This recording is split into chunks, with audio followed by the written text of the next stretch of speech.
How to set SMART objectives. A brief video tutorial.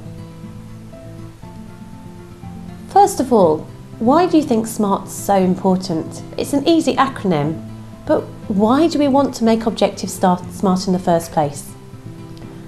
Well, first of all, it's about aligning individuals' performance with business goals. If a business is aligned, then we're all going to be driving in the same direction, which is going to increase business results. Secondly, if you want to put in place performance management or performance-related pay, it allows measurement and reward. If they're set well, SMART objectives are proven to motivate and improve performance. That's if they're stretching yet achievable, and I'll discuss that in a moment. They also increase objectivity and transparency, and they give clarity of expectation. So it's more than just an acronym. We all know specific, measurable, achievable, relevant and timed, but as alluded to earlier, it's important that also it's stretching but achievable in the eyes of the employee, and that means you need to agree that. SMART objectives are set through a two-way conversation. One of the challenges that many businesses have is working out how to align their strategic objectives. And here we've got an overall business goal. We want to increase our profitability by 5% by the end of the business year. It's reasonably smart too. So how do we target sales? Well, sales are used to numbers, so they need to increase their order intake by 15% year on year. And that's because not all products may be as profitable as others. And we've also defined which product set we want them to do that in. But how do we align our strategic objectives with other aspects of the business? Well, if you're in the finance area, perhaps in accounts, we might want to reduce the debtor days from annual average of 90 days down to 75. That's going to help our cash flow, which means we can use our money elsewhere and supports our profitability target. If we work in operations and we manage a number of engineers, by increasing the engineer utilisation rate from 55% to 65%, we're getting more out of our population. And that's out of our existing resource. As long as that is profitable deployment, again, that's going to support our overall objective. HR, well, they can support profitability by reducing voluntary attrition from 12% per annum down to 9%, because again, recruitment costs money and that's eating into our business profit. One of the things to bear in mind when you're aligning objectives is to think about why you're doing it. So on that previous slide, we were looking at why something was being put in place, and it was all about business profitability. But if we wanted to go the next stage down the organisation, we might want to ask how. And that's where we'd start to cascade our strategy down the organisation. So here we've got an HR objective.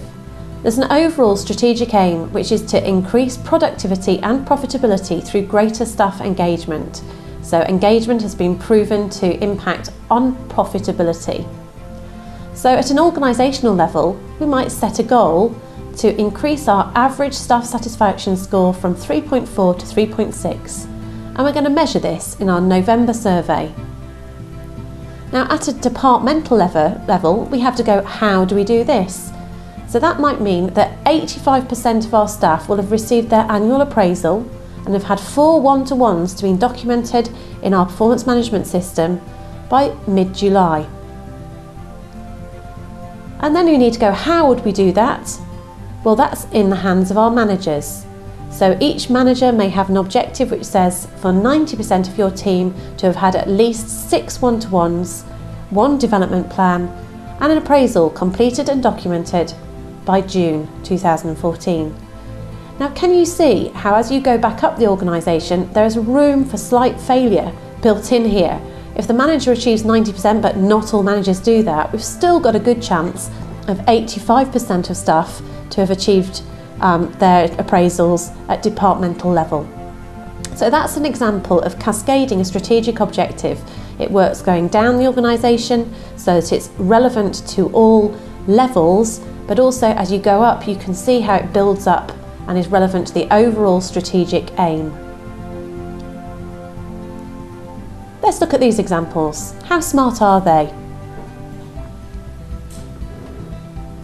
Well, I think you'd agree most of them could be improved somewhat. I'll work through a couple of them on this video. So, our objective was to increase customer satisfaction in the managed service base.